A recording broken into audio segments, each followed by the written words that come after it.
بسم اللہ الرحمن الرحیم۔ آیت اللہ محمد تقی بہجت کے عرفانی خطوط۔ پہلا خط۔ بسم اللہ الرحمن الرحیم۔ مومنین میں سے چند افراد نصیحت کے خواستگار ہیں۔ ان کا یہ مطالبہ متعدد اعتبار سے قابل اعتراض ہے۔ ان میں سے چند اعتراضات یہ ہیں۔ پہلا اعتراض، نصیحت جزیات میں ہوتی ہے اور وعظ جزی اور کلی دونوں میں۔ ناآشنا افراد ایک دوسرے کو نصیحت نہیں کرتے۔ نمبر 2، بحار الانوار میں وارد ہوا ہے، جو کوئی بھی اس پر عمل کرے جو کچھ جانتا ہے، اللہ اس سے آگاہ کر دیتا ہے جسے وہ نہیں جانتا۔ میزان الحکمت میں وارد ہوا ہے، جو کوئی بھی اس پر عمل کرے جو کچھ جانتا ہے تو اس کی جگہ کافی ہے جو کچھ نہیں جانتا۔ قرآن مجید میں سورہ عنکبوت کی آیت نمبر 69 کا ترجمہ ہے، جو لوگ بھی ہمارے راستے میں کوشش کریں گے ہم یقیناً انہیں اپنے راستوں پر ہدایت دیں گے۔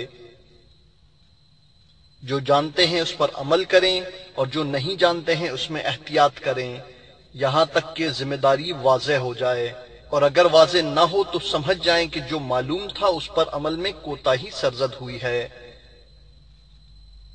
بے عمل سے وعظ کا مطالبہ کرنا قابل اعتراض ہے۔ آپ نے یقیناً کچھ موعظے سنے ہیں اور آپ جانتے ہیں، پھر بھی عمل نہیں کیا، ورنہ امور واضح ہوتے۔ نمبر 3، سب جانتے ہیں کہ توضیح المسائل کو پڑھنا، سمجھنا اور اس کے مطابق عمل کرنا ضروری ہے، اور ضروری ہے کہ اس کے ذریعے حلال و حرام کو پہچانے، لہٰذا نہیں کہہ سکتے کہ ہم نہیں جانتے کہ کیا کریں اور کیا نہ کریں۔ چہارم، آپ جن افراد کے معتقد ہیں ان کے اعمال میں غور و فکر کریں، اور جو وہ کر رہے ہیں انہیں مکمل ارادے اور اختیار کے ساتھ انجام دیں، اور جو وہ نہیں کر رہے ہیں اسے اپنے ارادے سے انجام نہ دیں۔ یہ عمل اعلیٰ مقاصد تک پہنچنے کے بہترین راستوں میں سے ہے۔ اصول کافی کی جلد نمبر 2 میں وارد ہوا ہے، عملی وعظ مرتبے اور تاثیر میں قولی وعظ سے کہیں برتر اور بہتر ہے۔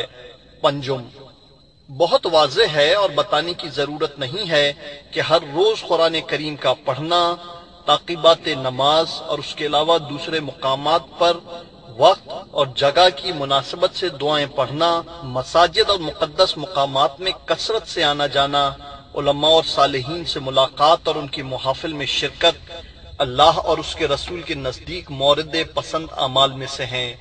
اس بات پر پوری توجہ رہے کہ ہر گزرتا ہوا دن بصیرت میں اضافے اور عبادت، تلاوت قرآن اور زیارات میں مزید لگاؤ کا سبب بنے۔ اس کے برخلاف غافلوں کے ساتھ اٹھنا بیٹھنا قلب کی مزید قساوت اور تاریکی اور عبادات سے دوری کا سبب ہے۔ یہی وجہ ہے کہ عبادات، زیارات اور تلاوت قرآن کے ذریعے حاصل ہونے والے نیک اوصاف ایمان میں کمزور افراد کے ساتھ اٹھنے بیٹھنے کے نتیجے میں بری حالتوں اور نقص میں تبدیل ہو جاتے ہیں۔ لہٰذا ایمان کے اعتبار سے کمزور افراد کے ساتھ اٹھنا بیٹھنا، سوائے اس کے کہ مجبوراً انجام دے یا ان کی اصلاح کی غرض ہو، سبب بنتا ہے کہ انسان اپنی اچھی خصلتوں سے بھی محروم ہو جاتا ہے، بلکہ ان کے فاسد اخلاق میں مبتلا ہو جاتا ہے۔ اصول کافی کی جلد نمبر 1 میں وارد ہوا ہے، ایسے لوگوں کے ساتھ اٹھو بیٹھو جنہیں دیکھنا تمہیں خدا کی یاد دلائے، جن کی گفتگو تمہارے علم میں اضافے کا باعث بنے اور ان کا عمل تمہیں آخرت کی طرف رغبت دلائے۔ ششم، اس بات میں بھی کوئی شبہ نہیں کہ عقیدے اور عمل میں معصیت کا ترک ہونا دوسرے امور سے بے نیاز کر دیتا ہے، یعنی ترک معصیت دوسروں سے بے نیاز ہے، جبکہ اس کے مقابلے میں ہر چیز ترک معصیت کی محتاج ہے۔ ترک معصیت کے نتائج میں اچھائیاں جنم لیتی ہیں اور برائیاں دور ہو جاتی ہیں۔ اور آیہ کریمہ وَمَا خَلَقْتَ الْجِنَّ وَالْإِنسَ إِلَّا لِيَعْبُدُونَ کا مطلب بھی یہی ہے، یعنی عقیدہ اور عمل میں ترک معصیت کی عبودیت۔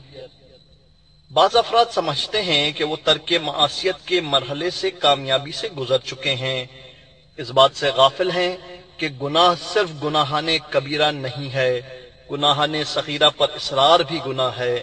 مثال کے طور پر کسی ماتحت کو ڈرانے کی نیت سے گھور کر دیکھنا اذیت پہنچانا ہے جو حرام ہے، اور گناہ گار پر تائید کی نظر سے مسکرانا گناہ پر معاونت ہے جو کہ حرام ہے۔ اخلاق حسنہ کے فوائد اور بد اخلاقی کے نقصانات کتابوں اور احکامات عملیہ میں بیان ہو چکے ہیں۔ علماء اور صالحین سے دوری سبب بنتی ہے کہ دین کے فریبکار موقع سے فائدہ اٹھا کر انتہائی کم اور بے برکت قیمت کے عوض دین اور دیندار کو بیچ کھاتے ہیں۔ یہ سب امور تجربے سے ثابت ہیں اور بالمشاہدہ دیکھے گئے ہیں۔ خدا سے دعا کرتے ہیں کہ اسلام اور ایمان کی عید کے موقع پر ترک معصیت کے سلسلے میں ہمارے مضبوط، دائمی اور پائیدار ارادوں کو ہماری عیدی قرار فرمائے کہ یہی دنیاوی اور اخروی سعادت کی کنجی ہے۔ یہاں تک کہ ترک معصیت ہماری راسخ مہارت بن جائے۔ گناہ کا ارتکاب ایسی مہارت رکھنے والے کے لیے ایسا ہی ہے جیسے پیاسے کا زہر پینا یا بھوکے کا مردار جسم سے کھانا۔ اگر یہ راستہ آخر تک اتنا ہی مشکل ہوتا اور اس پر چلنے میں آسانی اور رغبت نہ ہوتی تو وہ قدرت رکھنے والا مہربان خالق اس کی ذمہ داری نہ دیتا اور نہ اس کی اتنی تشویش اور ترغیب دلاتا۔ وما توفیقی الا باللہ، علیہ توکلت و الیہ انیب۔ 17 ربیع الاول سن 1419 ہجری۔ اللہم صلی علی محمد و آل محمد۔